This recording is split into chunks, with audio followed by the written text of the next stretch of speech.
অনেকদিন পর নিজেকে নিয়ে কিছু কথা লিখলাম। ধ্বংসের দিকে তাকিয়ে মুচকি হাসি দেওয়া অদ্ভুত মানুষ আমি।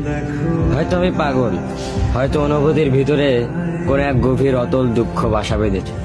তবুও নিজেকে জোর করে হাসাতে শিখে গেছি। যেদিন ভেতরটা একবারে ভেঙে গিয়েছিল, সেদিনও বাইরে থেকে এক চিলতে হাসি মুখে নিয়ে সবার সামনে দাঁড়িয়েছিলাম। কষ্টগুলোকে আমি বন্ধু বানিয়েছি, একাকিত্বকে আপন করে নিয়েছি। মানুষ ভাবে আমি হয়তো সুখী, শক্ত, নির্লিপ্ত, কিন্তু তারা জানে না প্রতি রাত আমার এক একটা লড়াই। নিজেকে নিজেই বুঝিয়ে রাখি তুই ভালো আছিস, অথচ আমি জানি আমি ভালো নেই। ভেঙে যাচ্ছি প্রতিদিন একটু একটু করে, আর এই ধ্বংস হওয়াটাকে যেন ভালোবেসে ফেলেছি। আমি সেই মানুষ যে হার মানার আগে হাসে, কারণ জানি কান্না দেখিয়ে লাভ নেই। পৃথিবী শুধু শক্তদের মনে রাখে, দুর্বলদের নয়। তাই আমি অদ্ভুত, আমি অনুভূতির আগুনে পুড়ে যাওয়া নীরব যোদ্ধা।